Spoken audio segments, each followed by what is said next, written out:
Looking at stats now for the call center for the last 3 months, you'll see these listed in this format. You see for the month of June, almost 93,500 tickets that we took. Of that, you see the breakdown of what's the emergency tickets, our web ticket entry accounting for 47% of the ticket volume during that month. And the tickets that we identify as homeowner tickets, basically that's somebody who is generally not in our system, but somebody that we've added in as a new caller. Most of the time, that's how they're flagged that way. These stats that are at the bottom, for those of you who this is your first time attending, these are some stats. We have a mandate by the rules of certification from the State Corporation Commission. There's certain standards that we have to meet. One of those is answering our calls on an average of 30 seconds or less daily over a month period. You see we hit that at 16. The average time per ticket is not one of those things, but one of the things that we track. It takes us a little over 4 minutes during the month of June to process a ticket. There are standards here for the percentage of abandoned calls or the network busy signal. The abandoned calls, I believe it's a minute that's the threshold that we're looking at. Anything above that, where somebody gets fed up, they're tired of waiting and they hang up on us, that's what we're looking at there, and I believe 5% is the standard that we have for that. You see we exceeded that standard, and of course then our network busy at 0. For June, ticket volume dropped a little bit. I guess things getting a little bit hotter in June. Also, certainly the end of June and the early July is when the derecho hit, and that certainly had an impact on ticket volume for most everyone. But you see the corresponding stats. Web ticket peaked up just a little bit. Average speed of answer dropped down quite a bit from 16 to 8. And then in August, folks got busy again. 100,000 tickets for the month of August. Nearly 48% of that coming from web ticket entry, and again you see our processing time just a little over 4 minutes, and our ability to answer those calls quickly, leading to such a low abandon rate, which is a good thing. Those of you who were here at this meeting last year, we gave a presentation on quality systems that we have been involved in trying to develop, that we started from day one, and how we were using that as a path toward receiving ISO certification. We were fortunate enough this summer to go through the ISO audit, and I'm pleased to say that we were awarded ISO certification on our first attempt, and that is something that doesn't happen that often. We have, in case you didn't get a chance to see it, in the back here to Tracy's right on an easel, that is our certificate of certification. A lot of hours, a lot of hard work by everyone in the company was involved in getting our entire company processes certified by ISO. We're very excited about this. There is one other call center in the nation, to my knowledge, who has gone through an ISO process, but they haven't gone through it for the entire company processes like we have. So we're very excited about that. There's been, again, a ton of work that was involved with that. And one of the things that we started doing approximately a year ago related to this through our continuous system of improvement is sharing things with you all about some of the issues that callers share with us, some of their concerns, or hate to use the word, but complaints, if you will. Sometimes there are things that don't directly involve us, but sometimes there are things that we can find out about that can help make things better for us, make things better for you, make things better for everyone in the long run. And what we do at this point is just share briefly some summaries of some of the items that came up through our continuous system of improvement. We actually have a database that we developed internally that we call CSI, and that's what it stands for, not the TV show. And we use that to help track those issues and also track them to a resolution.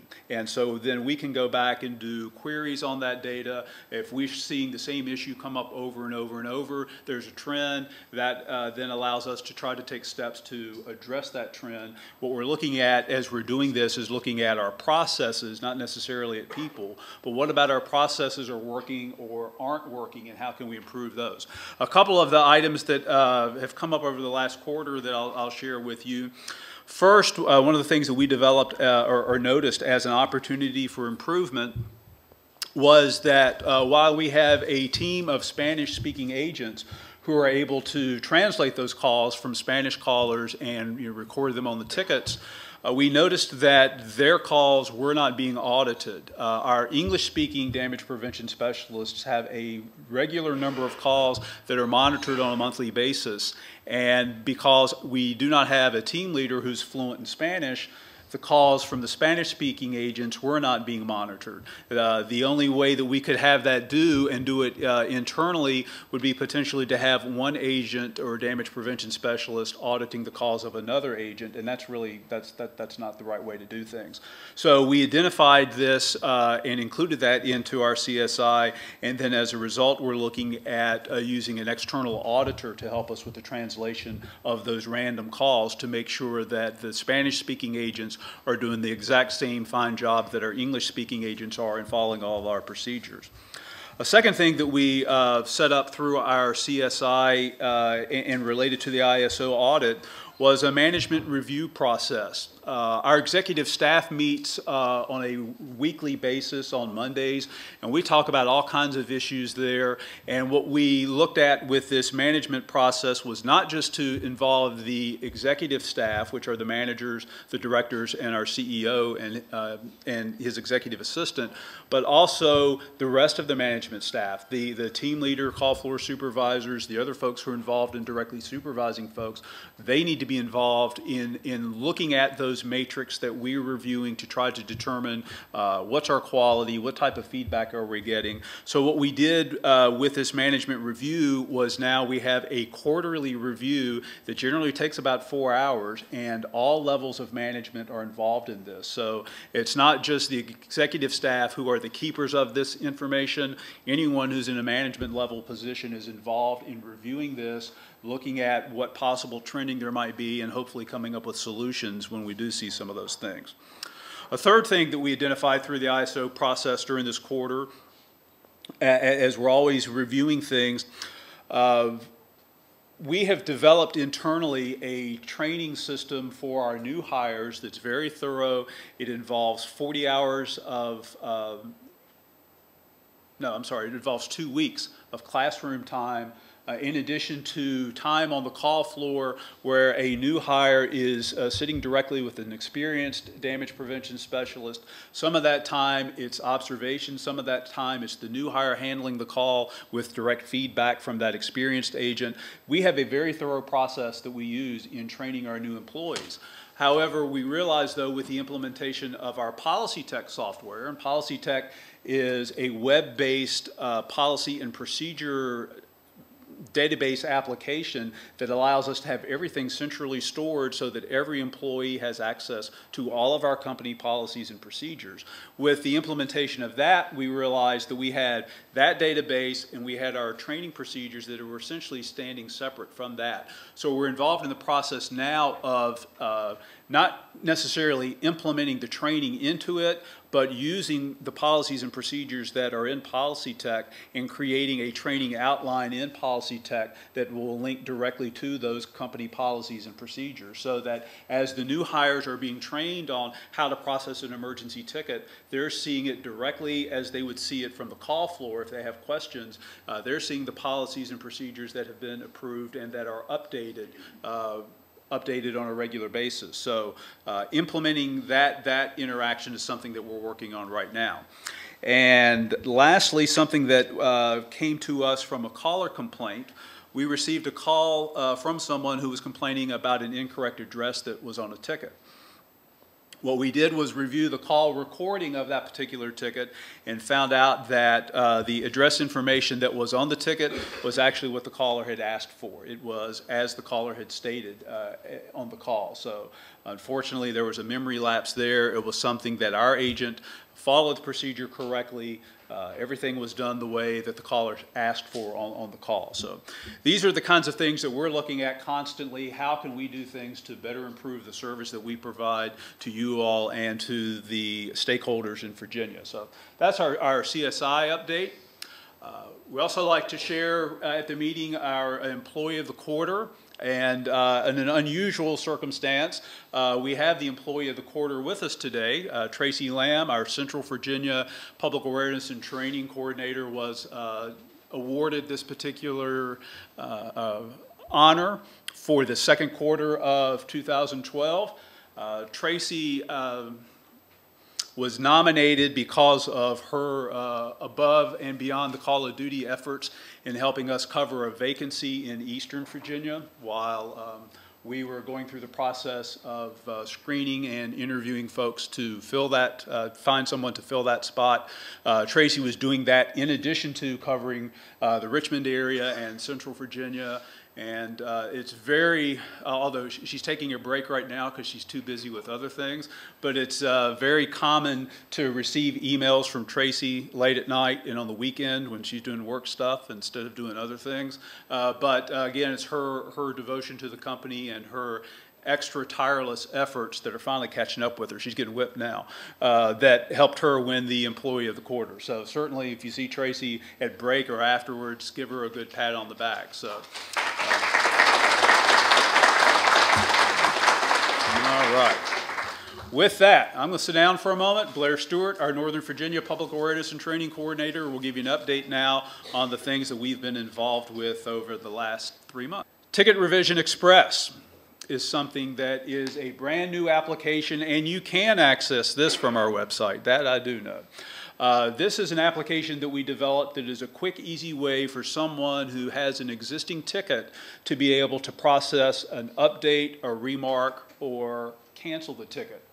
Web ticket entry users already have the ability to do this, and one of our good friends, Dave Thompson, who works with Henderson Inc. in Williamsburg, he's done a test for us, and his test says that doing these processes through the web ticket entry account actually is a little bit faster than doing TRE. But what we designed TRE for was for the folks who are calling in tickets, and what they need to do is do an update, a remark, or cancel the ticket. This gives them a quick, easy way to get in, do that process, save themselves some time. Ultimately, that helps us with the call flow, makes our damage prevention specialists more available to help for emergency hours, 3-hour notices, some of those more critical kinds of things. So. All you need is an internet connection, basically. You can do this from a computer, from an iPad, from a smartphone, whatever the ability is. It's written in HTML5 code, so you've got the ability pretty much anywhere to be able to use this application. You can access it one of two ways. You can go directly to that particular address, va811.com/ticket-revision-express. Or if you prefer, you can go, no, I didn't have that here. I'm sorry, I thought I had a screenshot. If you go to our website, the tickets menu that's in the upper right, if you click on it, there's a link to Ticket Revision Express, which will take you to that page on our website where you can access it. Tracy has put together a short video. This shows you how quick and easy it is to go through Ticket Revision Express, and that's what we're going to take a look at here.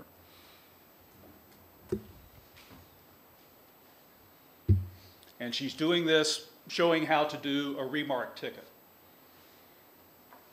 And as we mentioned, this is designed for folks who primarily are callers. They do need to have the original ticket number, and they need to have an email address that was associated with that original ticket.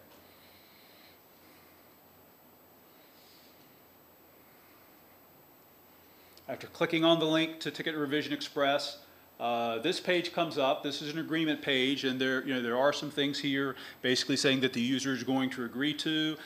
In addition, at the bottom, there are hyperlinks to the state pages that show the Damage Prevention Act or the rules for enforcement. Once a user provides this information, they'll click Submit.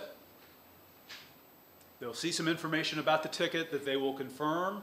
And notice, as Tracy pointed out, updates grayed out because it's too soon to do an update on this particular ticket.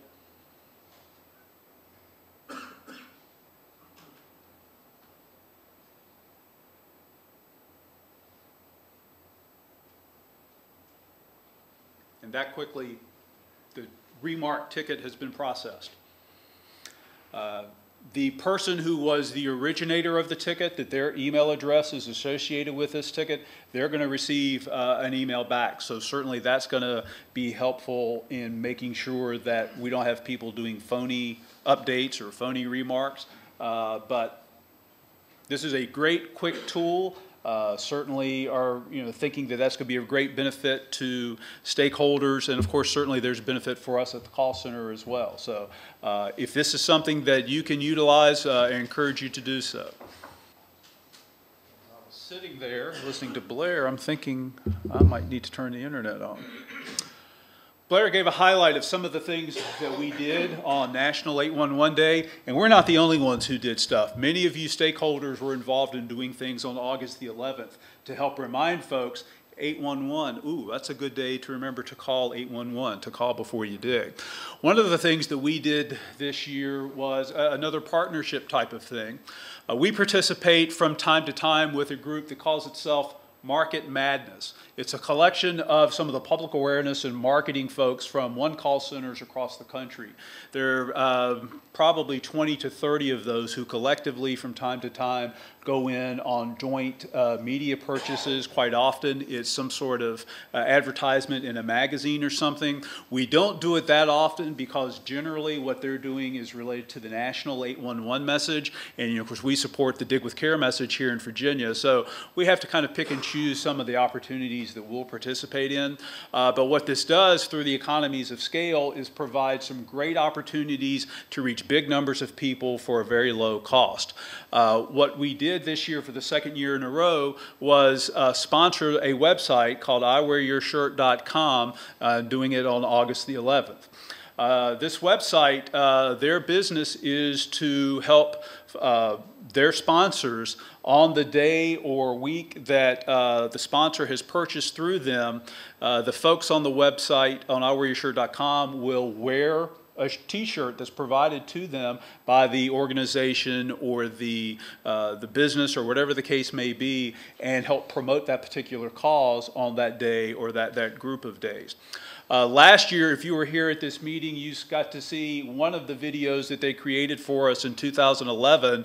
It was a parody on the old Blondie Call Me, which continues to be one of my favorites. This was a really good thing they did for us last year. And if you're interested, go to YouTube. Uh-oh, what happened there? Google Blondie 811. And you can see this. This video it's about 3 minutes long, but it's really good, really creative, great way of reminding folks you need to call. Those colors that are on the ground actually mean something. There's importance in that. This year, what was done was that stakeholders were encouraged to share photos back to a central web-based database of people doing things wearing 811 shirts. And we shared with that a number of photos, and a video montage was created that was aired on their website that day. The video is about 1 minute and 30 seconds long, and if my internet connection works, we're going to have a chance to watch that. Now, I want you to watch it and pay close attention, because you got a chance to win something if you can get the answer right. So pay attention to the video. And in particular, see if you can notice any VUPS folks in this video, all right? Let's see if this works. All right, when you checked in with Kathy, did anyone not pick up a ticket for door prizes? If you didn't, raise your hand. Kathy, could you grab your bowl real quick? Yeah. The bowl. Yeah, thank you. What we're going to do, hold on to your ticket because you still have a chance to win door prizes later. But we're going to, I'm going to pull, we'll go up to 5. We're going to pull ticket numbers out so that this way I'll ask you, if I pull your ticket out, your guess, how many times does a VUPS employee appear in this video? And the person who wins will get their very own Call 811 t-shirt. Okay? Let's see how observant you are. Okay, who has ticket 497131? Come on, it's a chance to win. Nobody brave enough? All right. How about 497105? Yes? 20. 20 is incorrect. Good try. How about 497-114? 8. 8 is incorrect. Can you give us a between and? Can we? Okay, it's less than 20, but more than 8. Better. How about 497-145? Does everybody have their tickets? Okay. 497-130.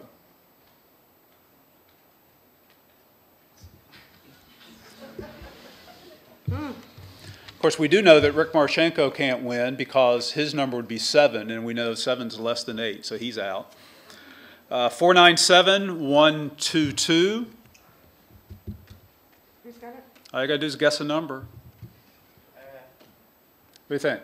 12. 12 is incorrect. It is less than 12. Okay, 8 to 12. 497-141. 10 is incorrect. It is less than 10.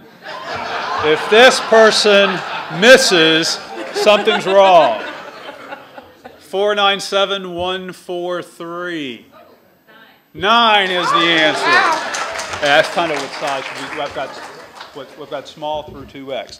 And the list for you are 9 photos. There's one you saw prominently of 8 of our damage prevention specialists in front of our VUPS sign. That group of 8, by the way, I asked to participate in some photos for this. They, every Tuesday, wear an 811 shirt to work voluntarily. That's their thing. They do it, that group, every Tuesday. So I didn't want to pick everybody. I wanted to pick them because they're dedicated. They do this every week. Secondly, there's a photo of that same group outside of our training room with their right hands. They're all holding, doing the sign language for telephone. Their left hand, they're pointing to the call 811. That's 2. Third is one of our damage prevention specialists, Stephanie Marshall. She's down on her knee pointing to a marking flag. Fourth, that group again in front of a pickup truck of one of our employees. 4 of the employees are up in the truck with the front of the shirt facing out. The other 4 have their backs to the camera, and you're seeing the message on the back of the shirt. Fifth photo I snuck in there is from 2011. That's where Rick Povarsky is throwing out the first pitch at the Salem Red Sox game last year wearing his 811 t-shirt. Did you notice that one? There you go. Number 6 is a group shot of our VUPS staff. We did our company picnic anniversary celebration at the Red Sox game last year, so there's a big group shot. Number 7, a shot from 2011, together with a partnership with a lot of folks, run a gas, Atmos Energy, SNN. We participated in the Vinton Dogwood Festival and had a parade float, and there's a shot of that. 8th is a shot from the 2011 baseball game where Blair Stewart and Rhonda Lakowski, one of our DPSs rather, sitting together. And last but not least, you really had to know this one. There's a shot in there of a clown. That clown is one of our coaches, Stacy Clark. So there were 9 photos that we got submitted that showed up in that roughly 90 seconds. That's a pretty good rate. So with that, these are the tickets that we pulled out. They're going back into Kathy's bowl. We're going to take about a 10-minute break. So if you want to get up, stretch your legs. When we return, Jennifer will share a presentation on the GIS.